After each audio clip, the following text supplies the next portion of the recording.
শব্দের চেয়েও দ্বিগুণ গতি, চোখের পলকে শত্রুর রাডার জ্যাম করে দেওয়ার ক্ষমতা, আর বিশ্বের সবচেয়ে ভয়ঙ্কর মিটিওর মিসাইল দিয়ে ১০০ কিলোমিটার দূর থেকেই লক্ষ্যভেদ। দক্ষিণ এশিয়ার ক্ষমতার সমীকরণে এবার বড়সড় পরিবর্তন আসতে যাচ্ছে। আসসালামু আলাইকুম। দক্ষিণ এশিয়ার ভূ রাজনীতিতে বাংলাদেশ আর কোনো নীরব দর্শক নয়। দীর্ঘদিনের জল্পনা কল্পনার অবসান ঘটিয়ে বাংলাদেশ বিমান বাহিনী তাদের ইতিহাসের সবচেয়ে বড় এবং ব্যয়বহুল ডিলটির দিকে এগিয়ে যাচ্ছে। খবর বেরিয়েছে, বাংলাদেশ ইতালি থেকে ১৬টি অত্যাধুনিক ইউরোফাইটার টাইফুন যুদ্ধবিমান কেনার জন্য লেটার অফ ইন্টেন্ট স্বাক্ষর করেছে। প্রতিবেশী দেশ ভারত ১০ বছর আগে যেই বিমানটিকে ব্যয়বহুল এবং রক্ষণাবেক্ষণে জটিল বলে বাতিল করে দিয়েছিল, বাংলাদেশ কেন আজ সেই বিমানটিকেই নিজেদের আকাশসীমার প্রহরী হিসেবে বেছে নিচ্ছে? ৩ থেকে ৪ বিলিয়ন ডলারের এই ডিল কি শুধুই বিলাসিতা, নাকি এর পেছনে আছে বাংলাদেশের সুদূর প্রসারী এক প্রতিরক্ষা কৌশল? কেন চীনের সস্তা জে-10সি এর বদলে ইউরোপের এই দামি যুদ্ধবিমানকে বেছে নিচ্ছে ঢাকা? আজকের ভিডিওতে আমরা বিশ্লেষণ করব ফোর্সেস গোল ২০৩০, ইউরোফাইটারের আসল সক্ষমতা এবং ভারতীয় মিডিয়ার সমালোচনার জবাব।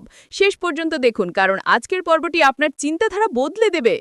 বাংলাদেশ বিমান বাহিনী দীর্ঘদিন ধরে নির্ভর ছিল রাশিয়ার মিগ-২৯ এবং চীনের F-7 সিরিজের যুদ্ধবিমানের ওপর। কিন্তু সময়ের সাথে সাথে এই বিমানগুলোর আয়ু ফুরিয়ে আসছে। F-7 মূলত একটি তৃতীয় প্রজন্মের বিমান, যা আধুনিক আকাশযুদ্ধে অনেকটাই অচল। অন্যদিকে মিগ-২৯ শক্তিশালী হলেও সংখ্যায় খুবই কম। একটি স্বাধীন ও সমৃদ্ধ রাষ্ট্রের আকাশসীমা রক্ষার জন্য প্রয়োজন বিশ্বস্ত প্রতিরোধক ব্যবস্থা, আর এখানেই আসে ফোর্সেস গোল ২০৩০-এর ভিশন। এই ভিশনের আওতায় বাংলাদেশ এমন একটি বিমান চায় যা আগামী ৪০ বছর দক্ষিণ এশিয়ার আকাশে আধিপত্য বজায় রাখতে পারবে। বাংলাদেশ এমন একটি মাল্টিরোল কম্ব্যাট এরোক্রাফট খুঁজছিল, যা একই সাথে আকাশে যুদ্ধ করতে পারে এবং প্রয়োজনে ভূমিতেও নিখুঁত হামলা চালাতে পারে। এই দৌড়ে চীনের জে-10সি, রাশিয়ার মিগ-৩৫ এবং ফ্রান্সের রাফালের পাশাপাশি উঠে এসেছে ইউরোফাইটার টাইফুনের নাম। সর্বশেষ তথ্য অনুযায়ী ইতালির লিওনার্দোর সাথে আলোচনা এগোচ্ছে। এখন প্রশ্ন হলো, ভারত ২০১২ সালে এই বিমানটিকে বাতিল করেছিল, তাহলে বাংলাদেশ কেন কিনছে? ভারত তখন যে সংস্করণটি পরীক্ষা করেছিল সেটি পুরনো ছিল, কিন্তু বাংলাদেশ এখন যে সংস্করণটি বিবেচনা করছে সেটি অনেক বেশি আধুনিক, শক্তিশালী রাডার এবং নতুন প্রযুক্তিতে সজ্জিত। ভারতের প্রয়োজন আর বাংলাদেশের প্রয়োজন এক নয়। ভারত রাজনৈতিক ও কৌশলগত কারণে রাফালকে বেছে নিয়েছিল।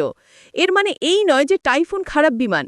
বিশ্বের অনেক শক্তিশালী দেশ এই যুদ্ধবিমান ব্যবহার করছে। এবার আসা যাক এর বাস্তব সক্ষমতায়। এই বিমান আফটারবার্নার ছাড়াই শব্দের চেয়ে দ্রুত গতিতে উঠতে পারে। এর শক্তিশালী ইঞ্জিন এটিকে মুহূর্তের মধ্যে যুদ্ধক্ষেত্রে পৌঁছে দিতে সক্ষম। এই বিমানের সবচেয়ে বড় শক্তি হল মিটিওর মিসাইল। এটি দৃষ্টিসীমার বাইরের লক্ষ্যবস্তু ধ্বংস করতে পারে, ১০০ কিলোমিটারেরও বেশি দূর থেকে আঘাত হানতে সক্ষম। এছাড়াও এতে রয়েছে অত্যাধুনিক ইলেকট্রনিক ওয়ারফেয়ার সিস্টেম, যা শত্রুর রাডার জ্যাম করতে পারে এবং ধেয়ে আসা মিসাইল থেকে স্বয়ংক্রিয়ভাবে নিজেকে রক্ষা করতে পারে। অনেকে বলছেন ১৬টি বিমানের জন্য ৩ থেকে ৪ বিলিয়ন ডলার বাংলাদেশের জন্য অনেক বেশি, যেখানে চীনের জে-10সি অনেক সস্তা বিকল্প। কিন্তু বাস্তবতা হলো, সস্তা সবসময় নিরাপদ নয়। জে-10সি একটি একক ইঞ্জিনের বিমান, অন্যদিকে ইউরোফাইটার টাইফুন একটি ২ ইঞ্জিনের বিমান, যা দীর্ঘ মিশনের জন্য বেশি নির্ভরযোগ্য ও নিরাপদ। বাংলাদেশের বিশাল সমুদ্রসীমা এবং সামুদ্রিক সম্পদ রক্ষার জন্য প্রয়োজন দীর্ঘ পাল্লার শক্তিশালী যুদ্ধবিমান। বাংলাদেশ এখন শুধু সংখ্যা বাড়াতে চায় না, তারা গুণগত মানের দিকে মনোযোগ দিচ্ছে। এই চুক্তিতে শুধু বিমান নয়, থাকছে পাইলট প্রশিক্ষণ, আধুনিক সিমুলেটর, গ্রাউন্ড সাপোর্ট ও দীর্ঘমেয়াদী টেকনিক্যাল সহায়তা। পাশাপাশি ইউরোপের সাথে বাংলাদেশের দ্বৈতিক সম্পর্ক আরও শক্তিশালী হবে। অনেকে বলেন বাংলাদেশের বিমান বাহিনীগুলো সীমান্তের খুব কাছাকাছি, তাই যুদ্ধ শুরু হলে সহজেই ধ্বংস হয়ে যাবে। কিন্তু আধুনিক যুদ্ধ কেবল সীমান্ত ভিত্তিক নয়।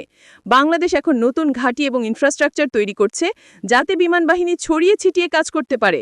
এই ধরনের আধুনিক যুদ্ধবিমান কেনার মূল উদ্দেশ্য হল দ্রুত প্রতিক্রিয়া জানানো এবং আকাশসীমা নিরাপদ রাখা। বাংলাদেশের প্রতিরক্ষা নীতি আক্রমণাত্মক নয়, বরং প্রতিরক্ষাত্মক। লক্ষ্য একটাই, কেউ যেন আক্রমণ করার সাহস না পায়। পরিশেষে বলা যায়, এই সিদ্ধান্তটি বাংলাদেশের সামরিক ইতিহাসে একটি বড় পরিবর্তন। এটি শুধুমাত্র একটি যুদ্ধবিমান কেনা নয়, এটি দেশের সক্ষমতা ও আত্মবিশ্বাসের প্রতীক। যারা বলছেন এটি টাকার অপচয়, তারা আধুনিক যুদ্ধনীতি ও প্রযুক্তির বাস্তবতা উপলব্ধি করতে ব্যর্থ। বাংলাদেশ এখন পুরনো প্রযুক্তির উপর নির্ভর থাকতে চায় না। এই উদ্যোগ সফল হলে আগামী দিনে বাংলাদেশ বিমান বাহিনী দক্ষিণ এশিয়ার অন্যতম আধুনিক বাহিনীতে পরিণত হবে। আমাদের আকাশ আমাদের গর্ব, আর সেই গর্বের পাহারায় এই যুদ্ধবিমান হতে পারে বাংলাদেশের সবচেয়ে শক্তিশালী রক্ষা কবচ। এই বিষয়ে আপনার মতামত কি? আপনার মনে হয় এটি সঠিক সিদ্ধান্ত নাকি আরও ভালো বিকল্প ছিল? নিশ্চয়ই কমেন্টে আপনার মতামত জানাবেন।